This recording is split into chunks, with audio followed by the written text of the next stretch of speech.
Okay பாருங்க, நாம இப்ப இந்த வீடியோல எதை பத்தி பார்க்க போறோம் அப்படின்னா ஒரு முக்கியமான கரண்ட் அஃபேர்ஸ் தான் பார்க்க போறோம். நேற்று வந்து பாத்தீங்க அப்படின்னா அதாவது வந்து பாத்தீங்கன்னா பிப்ரவரி 24 வரைவு வாக்காளர் பட்டியல் வந்து பாத்தீங்க அப்படின்னா தேர்தல் ஆணையம் வெளியிட்டு இருக்காங்க. இது எதற்கு பிறகு வெளியிடப்பட்டிருக்கு அப்படின்னா எஸ்ஐஆர் பணிக்கு அப்புறம் வெளியிடப்பட்டிருக்கு. ஓகேவா, ஸ்பெஷல் இன்டென்சிவ் ரிவிஷன் சொல்லுவாங்க இல்லையா, இந்த எஸ்ஐஆர் பணிக்கு அப்புறம் இந்த வாக்காளர் பட்டியல் அப்படின்றது வெளியிடப்பட்டிருக்கு. இதுல ஒட்டுமொத்தமா எவ்வளவு வாக்காளர்கள் வந்து தமிழ்நாட்டில் இருக்காங்க, ஆண் வாக்காளர்கள் எவ்வளவு இருக்காங்க, பெண் வாக்காளர்கள் எவ்வளவு இருக்காங்க, மாற்றுத்திறனாளிகள் எவ்வளவு இருக்காங்க அப்படின்றதான் நம்ம பார்க்க போறோம். அதே மாதிரி இதுல வாக்காளர்கள் விடுபட்டு இருந்தா அவங்க வந்து என்ன மாதிரியான ஆப்ஸை வந்து அணுகணும், எப்படி வந்து பாத்தீங்க அப்படின்னா தங்களுடைய பெயரை உள்ள சேர்க்கணும் அப்படின்ற எல்லாத்தையுமே நம்ம பார்க்க போறோம். முதல்ல பாருங்க, தலைமை தேர்தல் அதிகாரி தமிழ்நாடு வாக்காளர் பட்டியல் சிறப்பு தீவிர திருத்தம் 2026 அப்புறம் என்ன பண்ணிருக்காங்க அப்படின்னா இறுதி வாக்காளர் பட்டியல் பிப்ரவரி 23, 2026 அன்று வெளியிடப்பட்டிருக்கு. ஓகேவா, பிப்ரவரி 23, 2026 அன்று வெளியிடப்பட்டிருக்கு. நமக்கு வந்து பாத்தீங்க அப்படின்னா பிப்ரவரி 24 பேப்பர்ல வந்து பாத்தீங்கன்னா இந்த நியூஸ் அப்படின்றத நான் எடுத்திருப்பேன். பாருங்க, இறுதி வாக்காளர் பட்டியலில் உள்ள வாக்காளர்களுடைய விவரம், மொத்தம் எவ்வளவு வாக்காளர்கள் இருக்காங்க தமிழ்நாட்டில் அப்படின்னு பாத்தீங்கன்னா 5,67,07,380 வாக்காளர்கள் வந்து பாத்தீங்க அப்படின்னா தமிழ்நாட்டுல ஒட்டுமொத்தமா இருக்காங்க. அதுல ஆண் வாக்காளர்கள் எவ்வளவு அப்படின்னு கேட்பாங்க. ஆண் வாக்காளர்கள் எவ்வளவு அப்படின்னு கேட்பாங்க.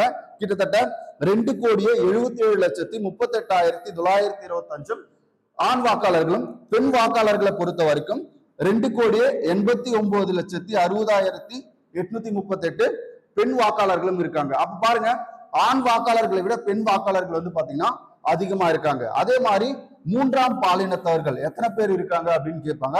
7,617 மூன்றாம் பாலின வாக்காளர்கள் வந்து பாத்தீங்கன்னா இருக்காங்க.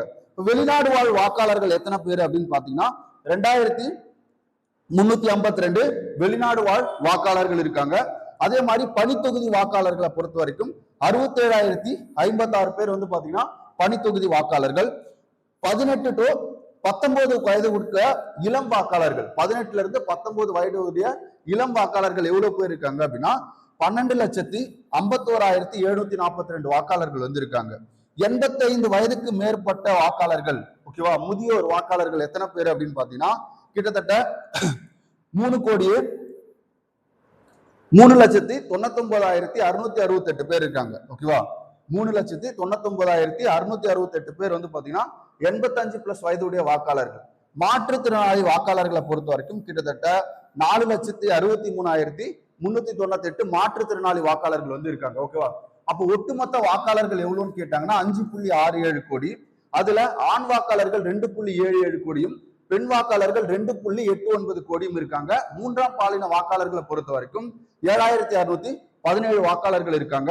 வெளிநாடு வாழ் வாக்காளர்களை பொறுத்த வரைக்கும் கிட்டத்தட்ட 2,352 வாக்காளர்களும் பணித்தொகுதி வாக்காளர்களை பொறுத்த வரைக்கும் கிட்டத்தட்ட 67,000 வாக்காளர்களும் இருக்காங்க. அதே மாதிரி 18 to 19 வயதுடைய வாக்காளர்கள், அதாவது முதல் தலைமுறை வாக்காளர்கள் அப்படின்னு சொல்லுவாங்க, கிட்டத்தட்ட 12,59,742 பேர் வந்து பாத்தீங்கன்னா இருக்காங்க. அதே மாதிரி 85+ அது வயதுடைய முதியோர், ஓகேவா, மூத்த வாக்காளர்கள் பாத்தீங்க அப்படின்னா கிட்டத்தட்ட 3,99,668 பேர் இருக்காங்க. மாற்றுத்திறனாளி வாக்காளர்கள் கிட்டத்தட்ட 4,63,398 மாற்றுத்திறனாளி வாக்காளர்கள் இருக்காங்க.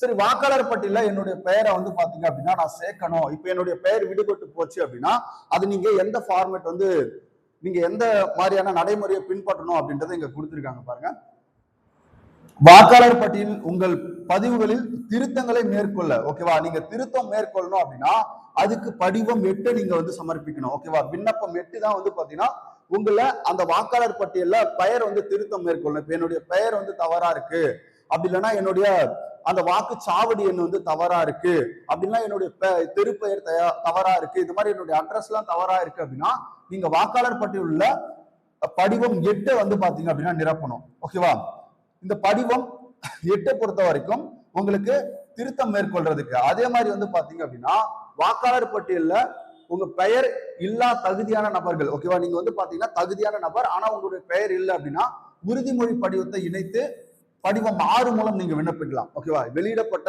இறுதி வாக்காளர் பட்டியலில் பெயரில்லா தகுதியான நபர்கள், ஓகேவா. நீங்க வந்து வாக்களிக்க தகுதி உடையவர், ஆனா உங்க பெயர் விடுபட்டு இருந்துச்சு அப்படின்னா நீங்க உறுதிமொழி படிவம் 6 வந்து சமர்ப்பிக்கணும். ஓகேவா.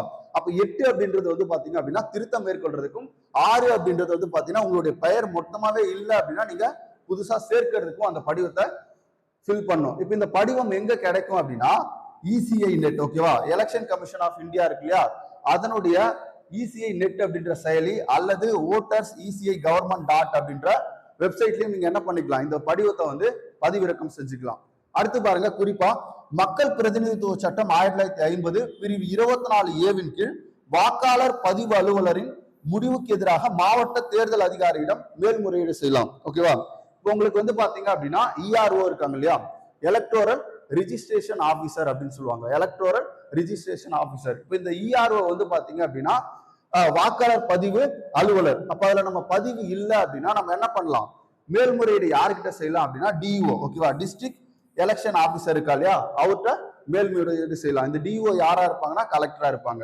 அதே மாதிரி மக்கள் பிரதிநிதித்துவ சட்டம் 1950 பிரிவு 24B, இதுல வந்து பாத்தீங்கன்னா மாவட்ட தேர்தல் அதிகாரியின் முடிவுக்கு எதிராக தலைமை தேர்தல் அதிகாரியிடம், ஓகேவா, சீஃப் எலக்டோரல் ஆபீசர் இருக்காரு இல்லையா, அவர்கிட்ட என்ன பண்ணலாம் அப்படின்னா 2வது முறையா மேல்முறையீடு செய்யலாம். இது எப்ப நடக்கும் அப்படின்னா, நான் தகுதியானவன், ஆனா என்னுடைய பெயர் என்ன பண்ணிருக்கு, விடுபட்டு இருக்கு, திரும்ப நான் விண்ணப்பிக்கிறேன், அப்ப அவங்க என்ன பண்ணல, சேர்க்கல. ஏன் சேர்க்கல அப்படின்றதுக்கான காரணம் வந்து அவங்க தெரிவிச்சிருப்பாங்க. ஆனா அந்த காரணம் நம்ம ஏத்துக்க முடியாததா இருந்துச்சு அப்படின்னா நம்ம இஆர்ஓ கிட்ட இருந்து டிஓ கிட்ட போலாம், டிஓ கிட்ட இருந்து வந்து சிஓ கிட்ட போலாம். ஓகேவா. ERO, DO, CO. ஓகே. இவர் வந்து பாத்தீங்கன்னா எலக்டோரல் ரிஜிஸ்ட்ரேஷன் ஆபீசர் இஆர்ஓ. இவர் வந்து பாத்தீங்க அப்படின்னா நம்ம வாக்காளர் பட்டியலில் நம்முடைய பெயரை பதிவு செய்யக்கூடியவர். அப்ப அந்த பெயர் விடுபட்டுச்சு அப்படின்னா நம்ம டிஓ கிட்ட போலாம். ஓகேவா. டிஸ்ட்ரிக்ட் எலெக்ஷன் ஆபீசர்கிட்ட போலாம். அப்ப அங்கேயே முடியல அப்படின்னா சிஓ, ஓகேவா, சீஃப் எலக்டோரல் ஆபீசர்கிட்ட என்ன பண்ணலாம், மேல்முறையீடு 2வது முறையாக செய்யலாம்.